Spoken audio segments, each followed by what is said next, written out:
জন্য ভাবছো? নামাজের জন্য মসজিদ মনে করছো তোমরা, আসলে নামাজের জন্য মসজিদ নেই। নামাজ তো মাঝে একটা জীবনী হিসেবে দিই আমরা। আসলে মসজিদ বানানো হচ্ছে তাবলীগের জন্য। আসলে মসজিদটা বানানো হচ্ছে কি জন্য? তাবলীগের জন্য হলো মসজিদ।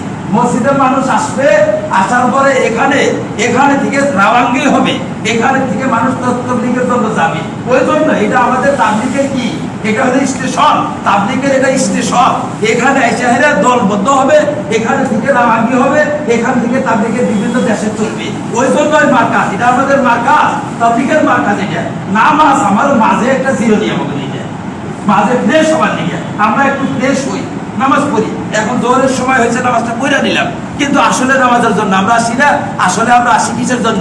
তাবলীগের জন্য। তাবলীগের গুরুত্ব বাইরে গেল, ভাবলো যে আমাদের জীবনের মকসুদ হলো তাবলীগ, আমাদের জীবনের উদ্দেশ্য হলো তাবলীগ, আমার জীবনের উদ্দেশ্য হলো খুনুজ।